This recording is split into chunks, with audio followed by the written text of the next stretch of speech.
Hi friends, glamour bike ఉన్న ప్రతి ఒక్కరు ఈ వీడియో చూస్తానికైతే మ్యాక్సిమం ట్రై చేయండి. చైన్ స్పాయిట్ వీడియోనే కదా అని చెప్పి లైట్ అయితే తీసుకోబాకండి, చాలా యూస్ఫుల్గా ఉంటుంది. ముందుగా అయితే మీరు చూస్తున్నారు Nani mechanic YouTube channel. Hero గ్లామర్కి అయితే మనం చైన్ స్పాయిట్లు అయితే మారుస్తున్నాము.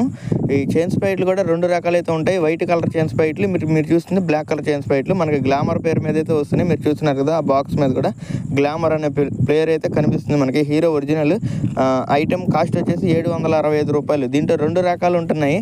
ఈ రెండు రకాలు కూడా పూర్తిగా ఒరిజినల్ అయితే దొరుకుతాయి హీరోలోనే. కాకపోతే ఏంటంటే ఒక 50 రూపీస్ అలా రేట్ అనేది వేరియంట్గా ఉంటుంది. అది వైట్ కలర్ వస్తుంది. ఇప్పుడు మీరు చూస్తుంది బ్లాక్ కలర్ అయితే వస్తుంది. మిగతావి వచ్చేసి థర్డ్ పార్టీస్ వచ్చేసి మనకి రోలన్, డైమండ్ ఇలా అయితే ఉంటాయి. అవి పూర్తిగా అయితే అవాయిడ్ చేయడానికి అయితే ట్రై చేయండి. నెక్స్ట్ టైపు అంటే మనకి డూప్లికేట్ సామాన్ కూడా ఒరిజినల్ ప్యాకింగ్లో అయితే వస్తూ ఉంటాయి. అవి కూడా చాలా వరకు అవాయిడ్ చేయండి. నేను అవి కూడా ఎలా తెలుసుకోవాలి అనేది ఒక వీడియో అయితే చేస్తానన్నమాట. మన ఛానల్లో వీడియోలు కనుక నచ్చినట్టయితే లైక్ చేయండి, సబ్స్క్రైబ్ చేయండి, మరింతమందికి షేర్ చేయండి.